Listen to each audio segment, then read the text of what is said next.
Familiarity. It was about familiarity. It was being back, for me personally, it was about being in a place and seeing faces, places and faces that were known to me, that were familiar. And as I thought about that through the week, because I didn't need those guys to fix my motorcycle, especially my friend the attorney, right? I just needed to see them. You know, it's kind of stressful, kind of, you know, after Holy Week and Easter and just all the other things. I needed to get away. I needed to go, and just like Jesus taught me, and should be teaching you, sometimes you need to get away, to pray and to think, and to be with familiar people. Fair enough? Everybody with me? That's what that's about. And it made me think, yeah, that's where we live and breathe. That's where we live and breathe. All of us in this room today, all of us in this room, we know our tendency, our inclination is that when times are tough, when times are uncertain, and when times are stressful, that we want familiar. Amen? You with me? Amen. We want familiar. We want what's known. And there's nothing wrong with that.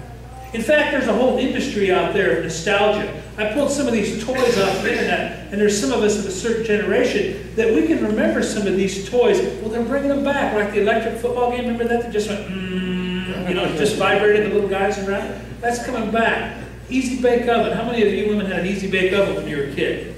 It's coming back.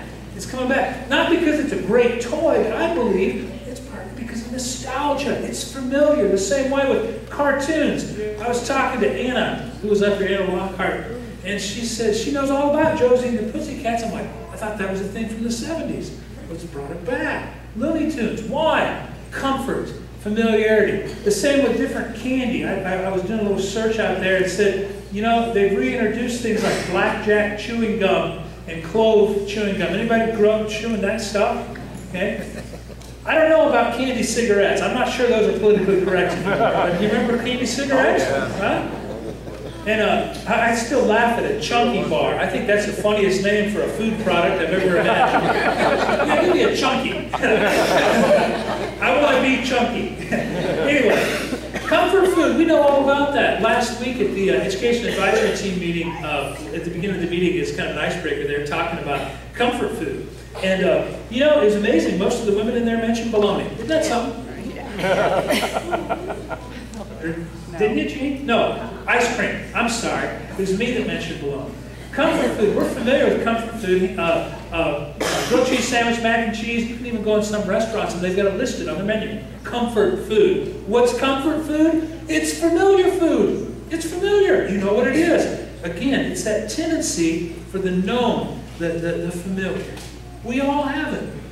We all have this tendency, this inclination to want what is familiar. And there's nothing wrong with that. But it's worth talking about.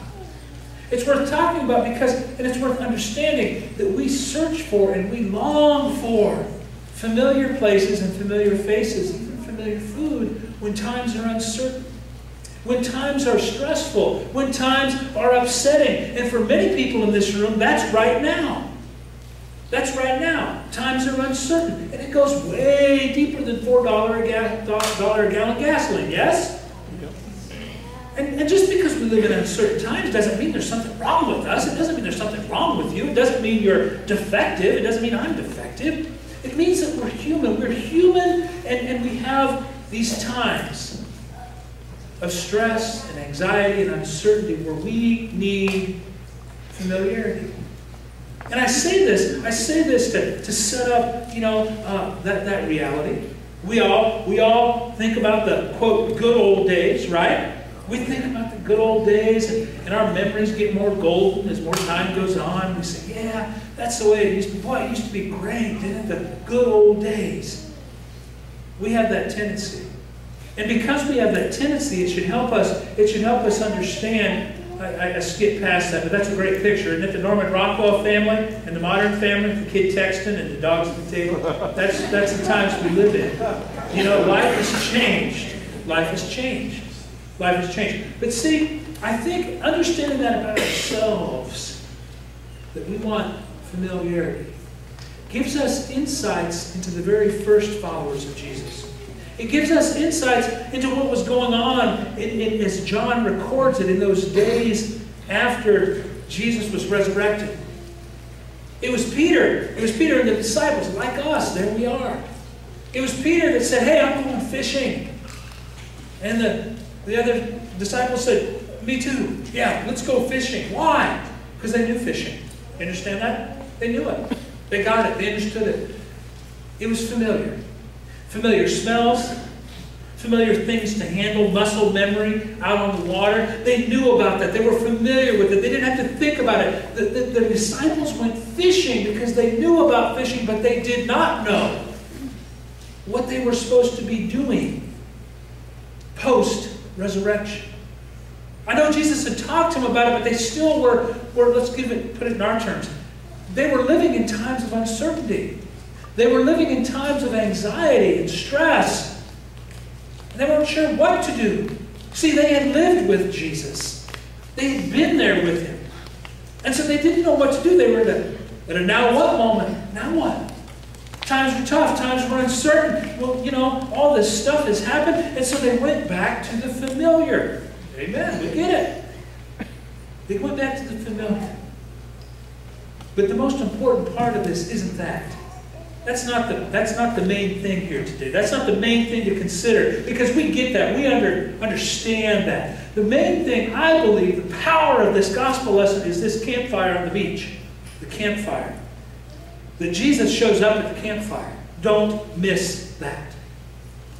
In the midst of uncertain times, in the midst of stress, in the midst of wondering what next, Jesus shows up on the edge of what they're doing. Jesus shows up, and here's the deal, folks. He specifically addresses what they're going through.